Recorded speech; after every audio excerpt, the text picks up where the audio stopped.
Hey guys, Virgin Vinyl with you again. So today I've got something really special, something I've been wanting to get my hands on for a long time because it's one of my all-time favorite death metal albums. Interestingly enough though, even though it is one of my favorite albums from that genre, I never really dove too much into the rest of the band's catalog, which is quite extensive. Although I will say that when I have checked out anything else from them, that I've always enjoyed it. They kind of started off in that they started off as like a death metal band that kind of well, let me just show you what I'm talking about to start off with. Here we go. NECROPHOBIC, the Nocturnal Silence. I just picked this one up yesterday at the metal shop in Tel Aviv. It's a cool, there's the picture on the back with the guys looking very cool. It's a really nice package here from Century Media, I think it is. Yeah, they give you a nice booklet here with the lyrics, some photos and stuff. Picture of the guys there on the back again.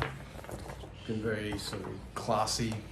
And also you get this little poster as well, which is cool. So, and it's a double-sided poster. So you get there the album cover, and you also get on the other side a picture of the guys again.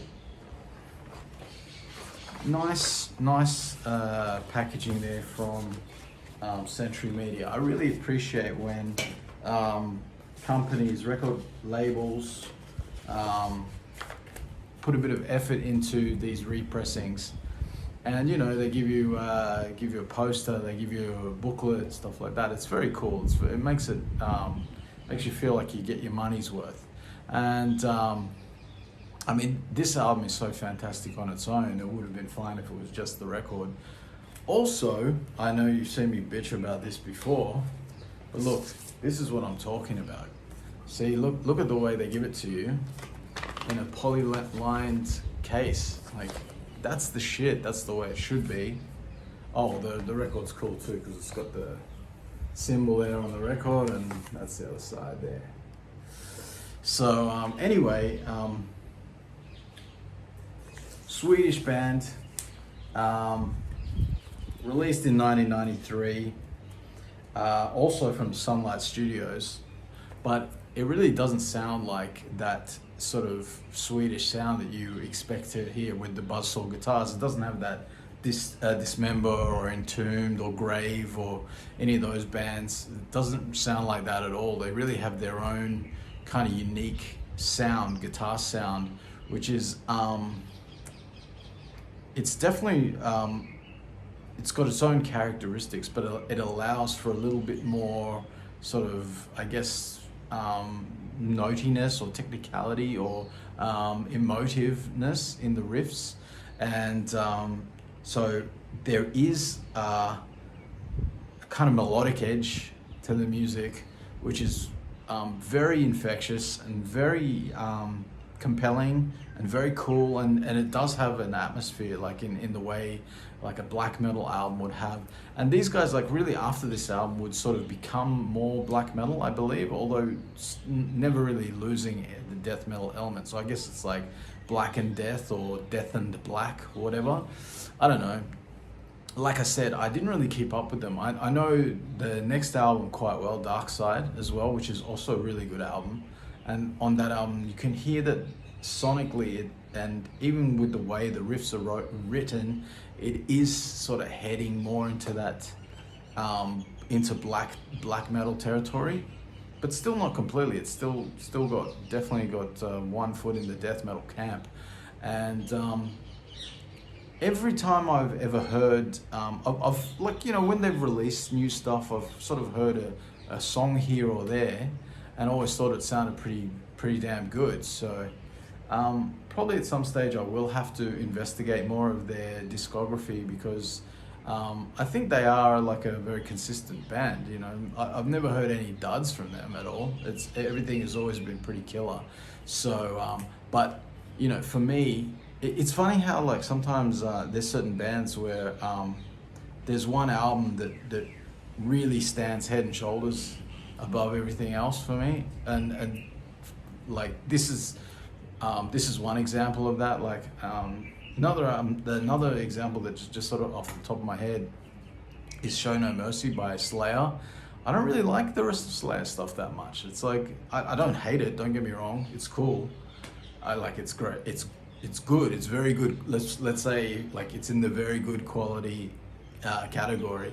But for me, Show No Mercy is like it's top tier metal. You know, like that's one of the great albums. And this is kind of like this for me. I feel like there are other stuff. It's like always like, yeah, that's really good. But this is just, there's something about it. This just has the X factor that just makes you want to, like, I just, you know, when this stops spinning, since I bought it yesterday. I got home probably about 2 o'clock in the afternoon. I played it straight away. I bought another record, which I'll show tomorrow. I played that record. Then I played a couple of other records, and then that evening again, I played this again, and I've just finished playing it again today. And it's just like, it's just one of those albums that I don't know. It just feels like you never get sick of it. It's just, you can play it over and over again, and it just remains as infectious and awesome. And that's sort of like the one of the things I think that makes certain albums stick out as being your favorites, you know, is the ones that stand the test of time and that you can play them a million times. Like all my very favorite albums most of those albums I've listened to 1 billion times, and I never get sick of them. So I was really happy to get my hands on this one. Yeah, it's really interesting because these guys on this album, they kind of invented in a way that darker end of the melodic death metal thing that a lot of bands sort of came along and copied afterwards, I would say in the mid-90s. And but I think it really starts here with these guys, and they kind of perfect it. You know, it's absolutely awesome. You know, you've got this. You even got like acoustic guitar parts and passages here, but it's never sort of like. You know, I'm not a huge fan of a lot of melodic death metal. A lot of the time, it can sound a little too happy or something, or too. It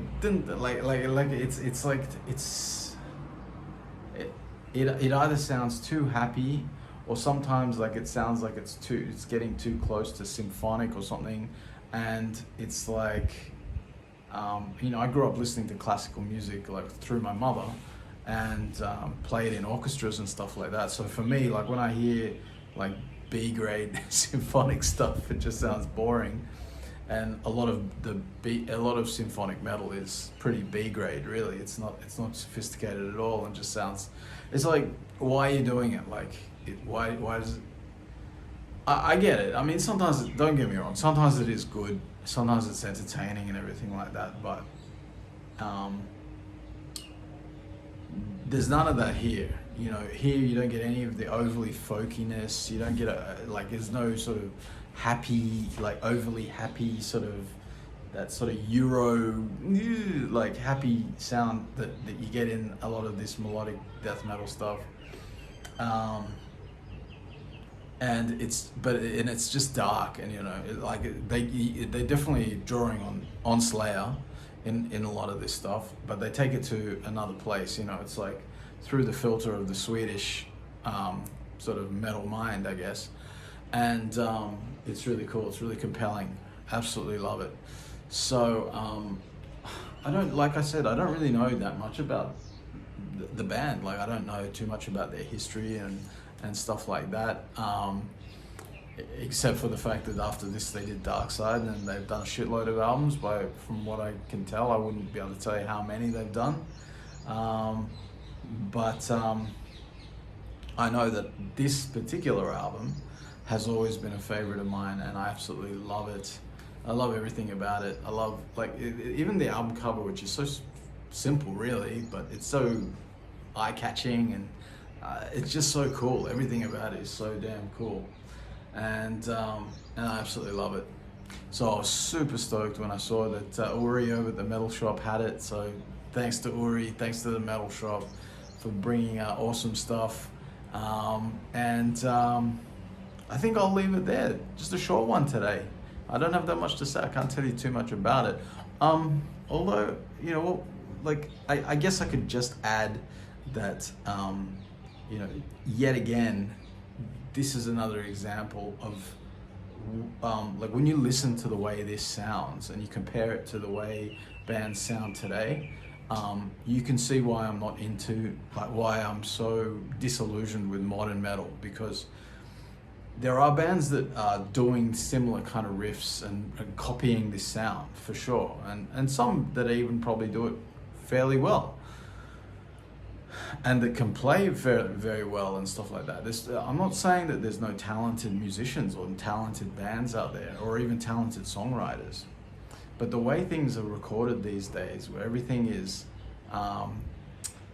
like, pretty much every album is, you know, with, like, the drums are all like beat replaced, like triggered and snapped to the grid and quantized, and, you know, riffs will be, you know, doubled with the same sound, and then copy paste. You know, you might play a riff once or twice for the section, and then you can just copy paste. You get a lot of that. Just there's not much real playing on albums these days, and it's just it's like, you can hear it. It just sounds like, it sounds fake.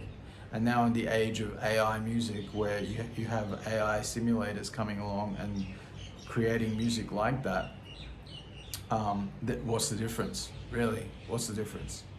You know, something that's completely different from this, that I started checking out, based off of Andy Edwards' channel, was I've just been listening to for the first time this album called Incantations by Mike Oldfield. Who thought I'd be talking about Mike Oldfield on a necrophobic video? But Mike Oldfield's kind of like the total opposite of what metal is. Anyway, it's this extremely long, four-sided album of this, just sort of like, it almost sounds like, to modern ears, it sounds like kind of like electronica almost in a way, but it's not. It's all really played on strings and various other instruments and flutes and choirs, and it's just these long sort of, it's kind of like, the album's called Incantations, and it kind of sounds like that in a way, like these long meditative kind of tracks, like each track being about, you know, 15 to 20 minutes long.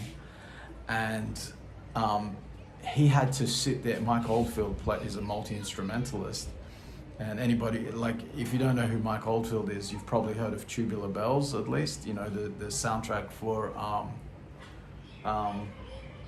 The Exorcist, you know, that's Mike Oldfield. Anyway, like, he had to multi-track and play all these parts, these long repetitive parts that go on for like so long, and with slight variations over time, and it's just incredible. And you know, bands just don't do that anymore. They get to cheat in there. I mean, I do. I know myself. I know when I've written music on my computer, how much easier it is to when I used to have to write. When I used to write songs on my 4-track, you know, onto tape, I used to have to play the whole part every single time. And now you can play, you know, one bar, and if the part is the same, you can copy paste it for the 4 bars or the 8 bars or however long you need it to be, right? And everybody does that, you know, and a whole bunch of other tricks as well. So, you know, it's here on this album, just like with Mike Oldfield's Incantations, it's a real band with real performances, you know, amps roaring, drummer smashing his kit, mic'd up in a room, and that's the way it should be. That's the way bands should sound. You know, that's a real human performance that you're hearing there. That's the way it should be. And that's the way I personally love it as well. Of course, these days, like people have, you know, younger people and people who are not really paying attention, their ear has been so conditioned now to hear this music that's coming from computers, essentially. You know, even taking good musicians, good players, funneling it through this production system, and what you get is like, you're not really listening to that drummer who recorded it. You're listening to triggered drums which have been locked to the grid, so you're not listening to the performance. The humanity's been ripped out of it. So you might as well have a drum machine. You might as well just program the drums. And a lot of pop music, of course, is with programmed drums, and everything's programmed. And soon enough, a lot of that music is going to be just AI generated and with a singer. And then eventually, when the AI gets good enough, you'll be able to replace the singer as well. And most people, of course, there will be people who will know the difference, but there will be the masses who won't know the difference. You know, I don't know. I think if we want to keep music alive, we need to keep the humanity in it. You know, that's my opinion. Anyway, guys, that's it for today. I'll have another one for you tomorrow, and that's it. All right. See you later.